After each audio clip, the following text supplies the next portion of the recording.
the other thing that's started to come up, and I'd love to get your guys' advice or just some experience on this, because now I'm starting to get to a stage where devices that I have had, maybe I brought them from the previous home, or when I first purchased them, I went for like the cheap and nastiest smart plug possible, like the $15 Tuya plug. And recently I've had probably three or four of those in the last year. They're just blown up. They're just Mm. bad quality, whatever else. It is what it is. Um, but I'm starting to get to a stage where instead of like going, oh, I'm going to introduce automation to this room device, whatever else, now it's okay, I have to replace it. And as time moves on, I'm looking at that and going, do I replace it with exactly the same technology? Because I'm kind of invested in that, or actually now I've got three plugs I need to replace. So is now the time when I need to be looking at Z-Wave? And then at what point do I sort of shift that across?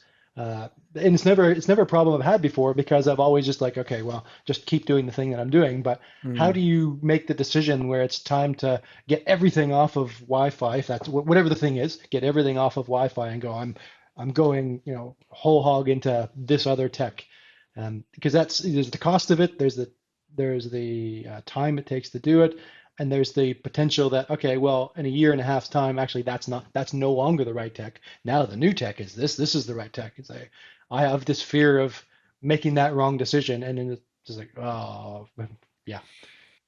It's one of my university professors, again, 4 years of university. This is what I come out with, right? Is the best, one of the best things I've heard is it's always the wrong time to buy technology, right? As in, like, hey, great, I got this thing, like it's cool, it's the latest standard, blah blah blah, and I don't know, a month later it's outdated, right? And it's like, so that's even as I build out my house or built out whatever my house from a smart home perspective, that's something I kept in mind, and I've just been like, okay, I got to draw the line in the sand somewhere, because you're always like, oh, what about this cooler newer thing? And I was like, oh, but that's like $30 more. Do I want to spend that much? And it's always this, and then you just get into like analysis paralysis almost, right? And then so for me, it's like hey, I'm gonna get this thing and run it to the ground. And it's always, especially nowadays, I'm going more local, whatever, right? Unless I can't avoid it, right? Fine. So, but to me, mostly it's that, and then it's like, okay, run it to the ground. And if I need to augment anything, then I'll look at it. But then, like again, I'm still pretty reliant on Zigbee in my house, right? So that is my like kind of, and I have a bit of everything, but Zigbee is kind of the most prevalent thing that I have, at least. And I've been playing around with some Matter over Thread stuff, and yeah, getting it to work in my environment for whatever reason has just not been easy. And I don't have any regular like just Matter over Wi-Fi or anything like that. Just so this is my first Matter devices, and I've got like little provisioning stickers here, right? That I've been trying to get working for like 3 days, and it's just so I completely hear you on that front, right? So for me, it's less about introducing the newest, coolest technology unless it actually offers something. This I'm doing more just because I'm like, hey, I need a couple of bulbs in this case for outside my house, and I wanted to play with the technology. So great. Otherwise I would not have done that. Um, but yeah, so it's like, you know what? If Zigbee works, Zigbee works. Z-Wave works, Z-Wave works, right? And sometimes I might have the need for both.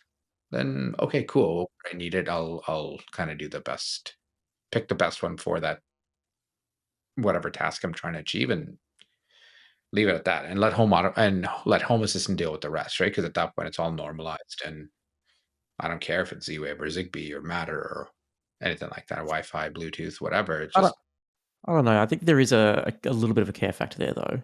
Like, they are, one, not like price point alone between Zigbee and Z-Wave. You've got to factor that in. I originally went with Z-Wave for critical parts like the downlights, because they're critical, right? Like I don't want to be dealing with a Zigbee device dropping off the network. And Zigbee, is great, but it's got quirks, right? And so I didn't want to trust, especially things in the wall. Like if they lose their connection, I potentially have to get an electrician out here in Australia because of the regulations to go behind the wall. I didn't have to do that. Whereas with Z-Wave, it's meant to be more robust, right? But then of course you've got the cost to that. My big thing is I don't want to add things to the Wi-Fi. I still don't think Wi-Fi and by extension Matter is the right protocol for IoT at this stage. Like you're still going to if there are device limits, particularly with lower, not your Ubiquiti or your Goldstream or Grandstream, whatever it was, branded Wi-Fi setups, you're still going to have limits, right? Like as soon as you add 50, 60 IoT devices to your home network, which is not unreasonable, right? Like you've got a motion sensor, temp humidity sensor, and all these IoT devices around light bulbs. Each individual light bulb could potentially be on its network had you chosen LifeX over Hue back in that original decision, right? So I don't. So that's why I then immediately looked to Zigbee and Z-Wave. I don't know if there is a right decision. What I would be more thinking of is, let's say you've just had one of your smart relays that you're using for energy monitoring on the washing machine that's just died, right? That's exactly the thing it was. It was the one on the washing machine. Right. My thing now would be, okay, do I replace the washing machine with something smart? Yes. Because then I don't have to worry about a Zigbee Z-Wave protocol. Yes, it's going on the Wi-Fi, which isn't ideal. It's probably going to be cloud-based. But I do need a new washing machine, and I would like a new washing machine, and I'd like to start and stop the washing machine from my phone. And I get from the house notifications, I still maintain that. That's where I would be heading. It's completely irrational, and this is probably why you're in the predicament you are now, where home assistant and home automation feels like a chore more than a hobby. But that's how my brain works.